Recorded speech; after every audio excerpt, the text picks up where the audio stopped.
Bismillahirrahmanirrahim. Assalamualaikum warahmatullahi wabarakatuh. Apa kabar semuanya? Semoga sehat selalu. Ketemu lagi di channel Kampung Investasi.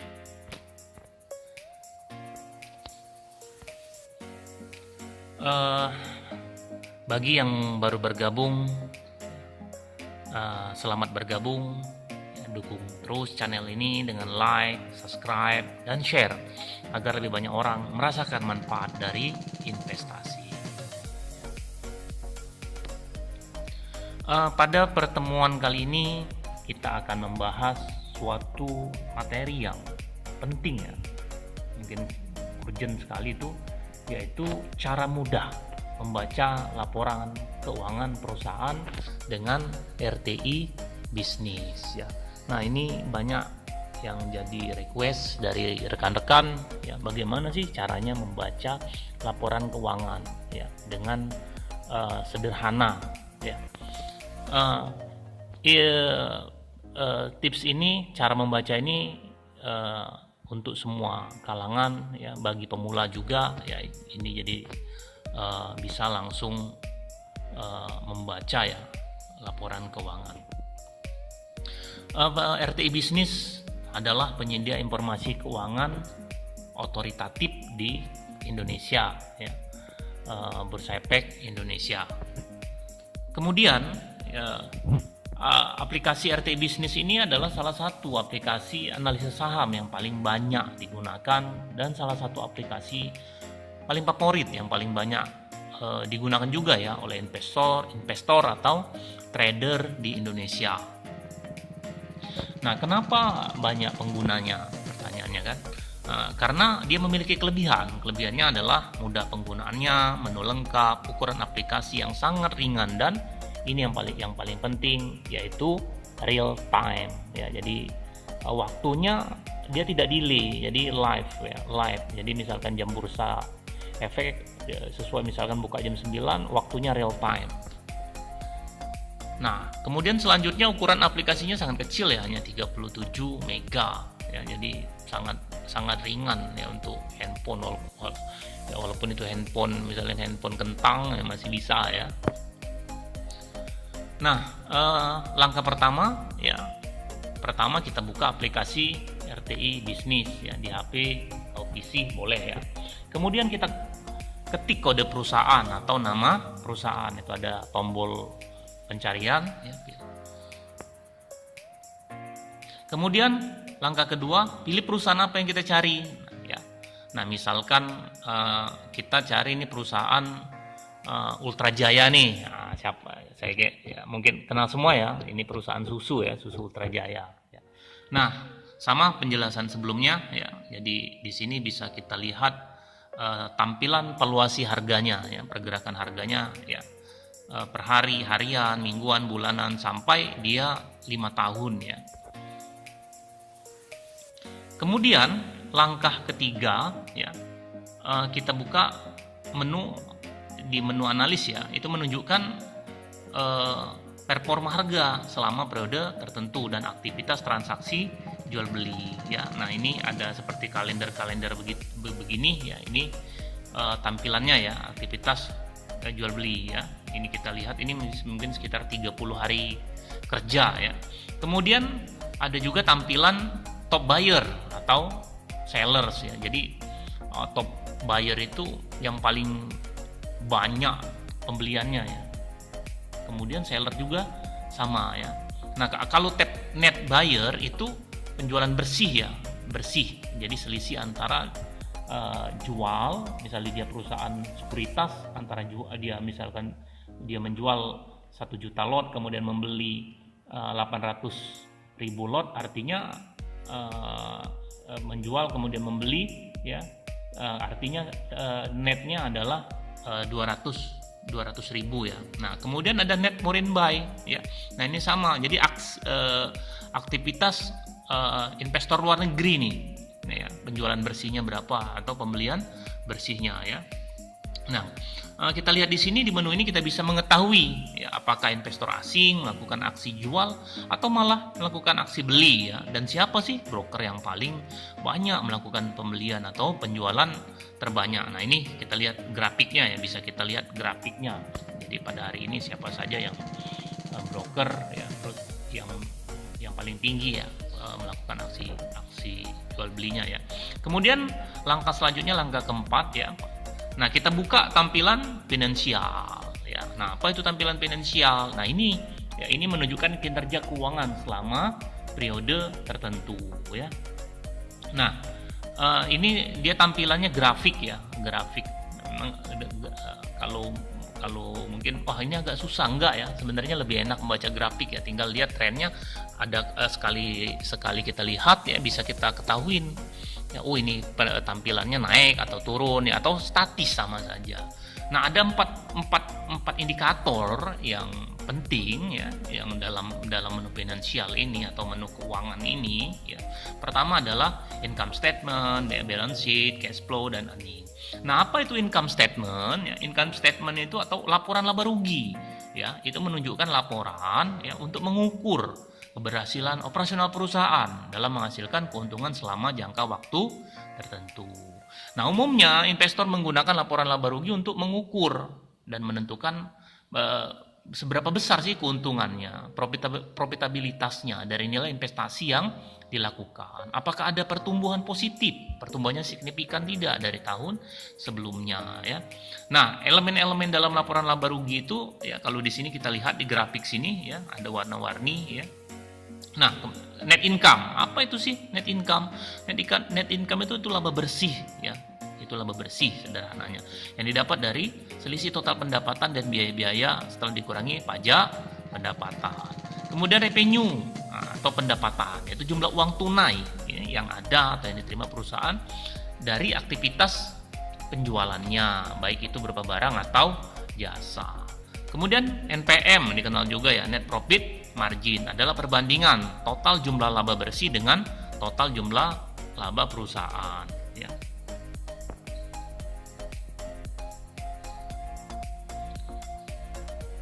Nah, balance sheet ya. Nah, kita lihat tadi, back dulu kita sebentar. Ya, nah kita lihat di sini ya. Kita lihat ya pertumbuhannya ya. Pertumbuhannya yang warna pink ya, pendapatannya kan naik kan. Nah, grafiknya nih bagus nih ya. Jadi tumbuh terus dia. Nah, ini salah satu indikator perusahaan yang bagus. Kita lihat income statement-nya ya. Revenue-nya kan naik ya.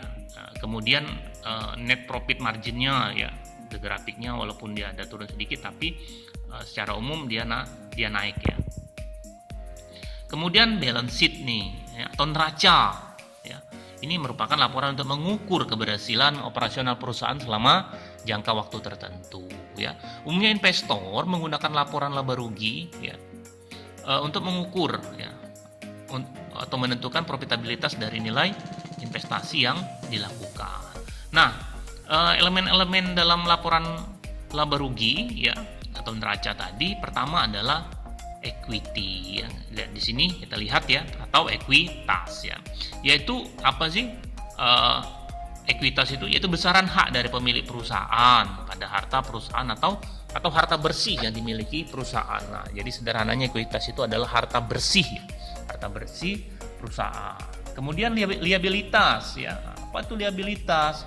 Kewajiban ya, kewajiban atau seluruh tanggungan ya yang dimiliki perusahaan seperti hutang ya.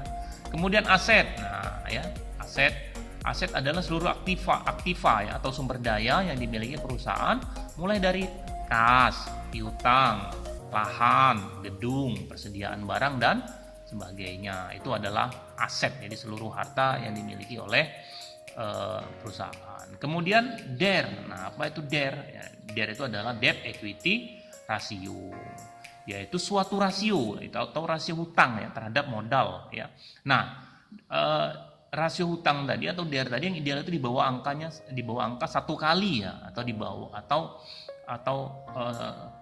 ini maksudnya di bawah ya, di bawah 100% ya, kecuali sektor tertentu ya. Ini maksudnya kalau dia bagus hutangnya itu di bawah 1 kali atau di bawah 100% ya, kecuali sektor tertentu. Nah, ada pengecualian, misalkan sektor perbankan atau finance ya, dan sektor konstruksi. Nah, kenapa sektor perbankan? Pertanyaannya, hutangnya kan banyak ya, karena sektor perbankan ya, khususnya sektor perbankan itu kan dia menghimpun modal dari pihak ketiga ya. Nah, menghimpun dana atau hutang ya, hutang dari pihak ketiga itu kan termasuk kewajiban ya. Nah, jadi rasio hutangnya cukup tinggi. Nah, bagaimana untuk menganalisanya? Ada nanti di pertemuan selanjutnya ya, bagaimana untuk menganalisa kinerja perbankan. Nah, konstruksi ini juga sama ya. Nah, karena konstruksi ini kan sifatnya kan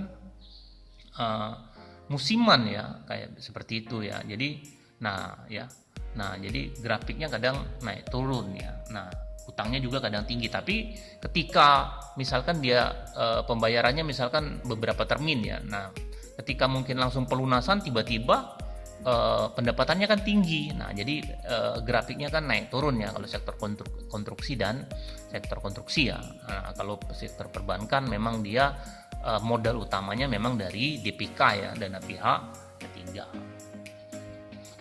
Selanjutnya ya balance sheet ya. Nah, ini dari grafik Ultrajaya kita lihat ya, ekuitas dan aset ya. Dan ini ekuitas dan aset mengalami kenaikan signifikan ya selama 5 tahun terakhir ya. Nah, kita lihat liabilitasnya ya, itu cenderung stabil ya, menunjukkan kemampuan membayar kewajiban jangka pendek dan jangka panjang dalam keadaan aman ya. Sedangkan rasio hutang itu ya terus mengalami penurunan ya. Kemudian cash flow ya. Cash flow adalah laporan arus kas ya. Cash flow sering digunakan untuk menggambarkan jumlah uang tunai yang dihasilkan atau dikonsumsi dalam jangka waktu tertentu ya. Nah, uang yang bergerak atau mengalir dari aktivitas bisnis selama periode tertentu itu maksud dari cash flow.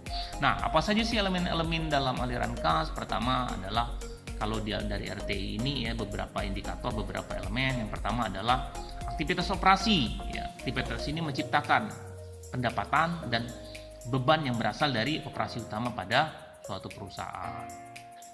Ya, ini sektor pertama dari bagian dari cash flow tadi. Yang kedua, investing atau aktivitas investasi perusahaan dalam kegiatan bisnisnya ya. Ini juga ini.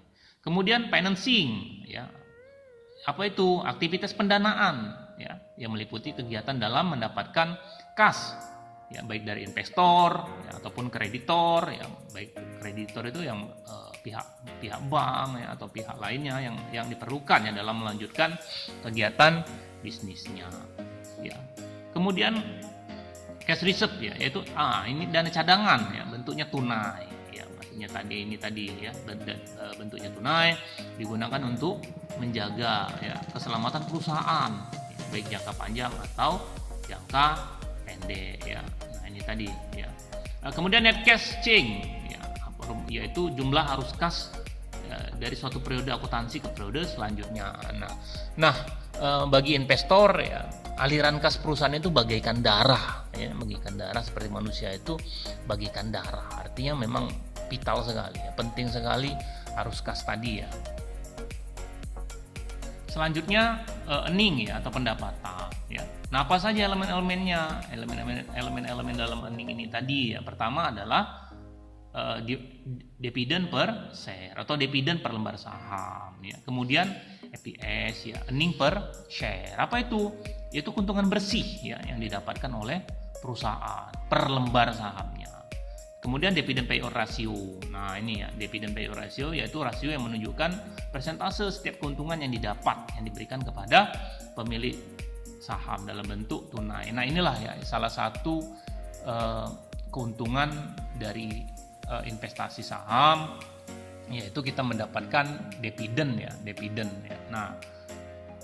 Nah, ini salah satu indikator ya, apakah perusahaan itu membagikan dividen atau tidak. Kemudian selanjutnya ya, kita lihat juga ada menu, yaitu menu news ya. News ini berita-berita. Nah, sebelahnya ada menu CA News. Apa sih perbedaannya news dan CA News ya? Kalau news ini berita umum nih tentang perusahaan yang sumbernya dari berbagai media massa ya. Biasanya sudah dipilihkan oleh RTI ya. Nah, sedangkan CA News itu adalah seluruh berita kegiatan perusahaan, bagaimana seluruh berita aktivitas perusahaan. Nah, ada tips di sini ya. Hindari perusahaan jika memiliki berita buruk. Nah, jika kita lihat jika kita ingin mencari bagaimana kinerja suatu perusahaan, waktu kita baca beritanya ternyata misalkan beritanya negatif ya, maka perlu kita sangat hati-hati, sangat prudent ya. Nah, kita harus analisa lebih mendalam lagi ya.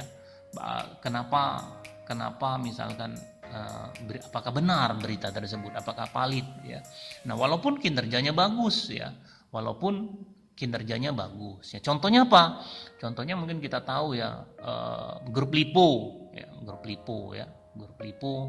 yang terkena masalah pada waktu itu ya, mungkin kasus Meikarta ya, ada kasus ya, dan kemudian negatif ya, walaupun beberapa perusahaannya kinerja keuangannya bagus ya, tapi karena berita tersebut mempengaruhi juga ya. Nah, selanjutnya langkah ke-6, pilih menu profil ya. Nah, pada menu profil kita mengetahui identitas pemilik dan pengurus perusahaan serta jumlah saham yang dimiliki shareholder atau pengelola perusahaan. Semakin banyak saham yang dimiliki pengelola atau pemilik perusahaan, maka semakin baik kinerja suatu perusahaan ya, atau sebaliknya kadang ya. Nah, jadi ini perlu kita ketahui berapa jumlah saham ya, bagaimana siapa pengelola ya, apakah orangnya amanah ya, siapa dia profilnya ya, berapa persen sih saham yang dimiliki ya, ini berpengaruh biasanya. Semakin banyak saham yang dimiliki oleh komisaris atau oleh pemilih ya, dan sekalian pengurus, maka biasanya perusahaan itu semakin baik. Seperti perusahaan Ultrajaya ini kan kita lihat ya, cukup besar ya porsi kepemilikan daripada ownernya, pemiliknya ya, dan ya sekalian pengurusnya ya. Nah, tentu sebagai pengelola, baik itu komisaris, direksi, mereka akan bersungguh-sungguh ya, karena ini aset bagi mereka ya. Langkah selanjutnya yaitu menu key statistik ya. Pada menu ini kita lihat ya. Nah, di sini ya, sudah kita bahas tadi ya, EPS Ultrajaya ini kan selalu meningkat, kita lihat ya setiap tahunnya ya. Nah, kita juga mengetahui total jumlah saham beredar. Kalau di sini ya, itu share ya, kita berapa jumlah saham yang beredarnya, kemudian market cap-nya berapa sih, market capital ya. Jadi jumlah saham ya itu dikalikan dengan nominalnya ya. Itu nama market capital ya. Nah, selanjutnya ya, kita lihat lagi fundamental ya. Nah, ini yang penting ya. Fundamental ini salesnya ya. Berapa sales ya, asetnya berapa jumlahnya ya, kemudian utangnya ya, ekuitasnya tadi, modal bersihnya tadi setelah penjualan, setelah aset dikurangin utang ya, kemudian cash flow-nya ya, pendapatannya. Nah, ini kita lihat lagi, tadi sudah dijelaskan ya. Kemudian ya, lanjut lagi ya, kita lihat ya. Nah, kita lihat ya, ada DER ya. Nah, DER tadi, debt equity ratio, untuk mengetahui tingkat utang perusahaan ya. Jika utangnya 100% ya, itu lebih ini ya. Kemudian ada cash ratio di sini. Apa itu cash ratio? Rasio yang digunakan untuk mengukur kemampuan suatu perusahaan dalam menggunakan aktiva lancar ya, untuk melunasi utang lancarnya. Atau sejauh mana nih dana yang berupa kas atau setara kas yang tersedia untuk melunasi kewajiban hutang jangka pendeknya. Ini kas rasio ya, cash ratio ya, atau kas rasio kalau bahasa Indonesianya ya. Nah, itu apa sih aktiva lancar? Yaitu segala aset lancar yang dimiliki perusahaan yang dapat diubah dengan cepat nih, seperti surat berharga, hutang dagang, ya, akun kas dan sebagainya. Kemudian quick ratio ya, atau rasio cepat nih, yaitu sebuah rasio yang digunakan untuk mengukur kemampuan suatu perusahaan dalam menggunakan aktiva lancar ya, untuk menutupi hutang lancarnya. Ini quick ratio. Kemudian current current ratio ya. Current ratio itu rasio yang digunakan untuk melihat likuiditas perusahaan ya. Jadi semakin tinggi semakin bagus ya. Ini cash ratio, quick ratio, current ratio ya. Kita lihat ya di Ultra Jaya ya. Cash rasionya cukup tinggi ya. Tinggi, quick rasionya juga ya.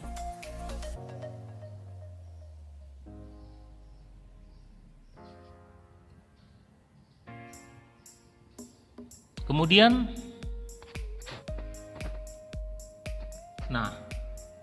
langkah ke-8 ya, itu ada menu Corp Action ya. Nah, Corp Action ya. Corp itu ada Corporation Action maksudnya ya. Nah, ini aksi apa saja yang dilakukan perusahaan ya. Nah, pada menu ini kita bisa mengetahui apakah perusahaan itu rutin membagikan dividen atau tidak. Jadi menu di sini terrecord semua ya, terekam semua aktivitas perusahaan ya. Nah, apakah perusahaan ini sudah pernah stock split nih, atau pemecahan stock split itu pemecahan nominal saham ya, misalkan 10.000 ya, kemudian dipecah menjadi misalkan dipecah menjadi 5 dengan nominal yang lebih kecil ya, tapi nantinya sama ya. Itu tadi. Ya, stock split misalkan Bank BRI ya sudah pernah melakukan stock split ya. Nah, terus selanjutnya kapan perusahaan tersebut melakukan RUPS ya, rapat umum pemegang saham ya. Nah, perusahaan yang baik itu biasanya rutin dan konsisten membagikan dividen ini ya. Nah, jadi bisa indikatornya seperti walaupun bukan berarti misalkan kalau perusahaan yang tidak membagikan dividen itu tidak baik ya, nggak juga ya. Tapi secara umum biasanya perusahaan yang ya kita tentunya ya sebagai investor ya, walaupun investor receh ya itu kan harapan kita ya. Jadi cash uang yang real ya, bentuk sebenarnya bentuk kepedulian perusahaan ya, dividen. Walaupun ada juga beberapa perusahaan yang cukup bagus ya, tapi dia tidak membagikan dividen ya, itu tadi. Nah, tapi kalau saya lebih suka perusahaan yang membagikan dividen ya, walaupun ya tidak besar-besar sekali ya. Misalkan dividennya, kalau dividennya 30% setahun ya susah juga ya. Kalau 30% setahun ya normal saja ya.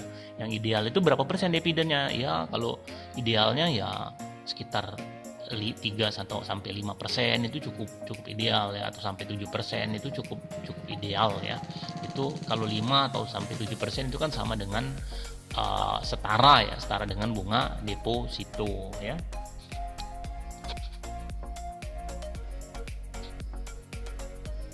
Nah, kesimpulan ya dari beberapa ya uraian tadi ya, ada poin-poin yang dapat kita simpulkan ya. Pertama, RTI bisnis itu hanya screening awal saja ya, hanya screening cepat ya, bagaimana ya mengukur ya kinerja keuangan atau membaca laporan keuangan ya pada perusahaan terbuka ya. Jadi ini screening cepat saja ya. Nah, selanjutnya ya, untuk mengetahui data keuangan ya yang benar-benar sesungguhnya, yang real ya, yang valid ya, maka sebaiknya kita harus mempelajari dan mendownload data keuangan secara langsung ke sumber resmi ya, seperti website perusahaan ya. Jadi ada dua sumber jika kita ingin mencari data real ya, data sesungguhnya ya. Biasanya perusahaan tersebut ya mempublikasikan laporan keuangannya di website perusahaan tersebut ya. Atau ya bisa juga kita mendownload ya, mencari laporan keuangan perusahaan tersebut pada web Bursa Efek Indonesia ya, www.idx.co.id ya, bisa kita dapat di sana ya, mau kita cari yang triwulan ataupun tahunan ya. Nah, dari beberapa pengalaman terkadang memang tidak banyak ya, tapi kadang ada perbedaan ya di RTI bisnis ya dan beberapa sumber keuangan, atau misalkan kita nih menggunakan aplikasi yang lain, aplikasi dari sekuritas, misalkan kita pakai RTI bisnis kemudian pakai Mandiri Sekuritas atau Mirai Aset atau aplikasi yang lain misalkan ya Yahoo Finance ya, itu kan terkadang ada perbedaan ya. Nah perbedaan tersebut biasanya disebabkan oleh terkadang oleh pembulatan bilangan ya, atau kadang emiten tersebut telat memberikan data keuangan ke Bursa Efek Indonesia ya. Jadi terkadang ada yang belum update ya, itu yang menyebabkan perbedaan laporan keuangan ya. Nah, jadi yang informasi yang bagus tadi kita membaca laporan keuangan ya, walaupun kalau di sana Pak tebal sekali Pak laporannya 200 halaman ya, nggak apa-apa ya. Nah, tapi untuk analisa quick scan ya, kita menggunakan RTI bisnis ya. Ini 3 simpulannya. Kata-kata bijak ya pada pertemuan kali ini ya adalah nasihat dari Bapak investasi dunia ya, Warren Buffett ya. Rule number 1 is never lose money. Rule number 2 is never forget rule number 1. Ya. Peraturan pertama, jangan pernah kita menghabiskan uang kita. Ya. Peraturan kedua, jangan pernah melupakan peraturan pertama. Ya. Terima kasih pada rekan-rekan semuanya. Ya. Terus belajar, ya. Terus belajar. Ya. Dukung terus channel ini ya, dengan like, subscribe, dan share. Ya. Bunyikan loncengnya agar lebih banyak orang merasakan manfaat dari investasi ya. Terima kasih atas perhatiannya ya. Semoga bermanfaat. Assalamualaikum warahmatullahi wabarakatuh.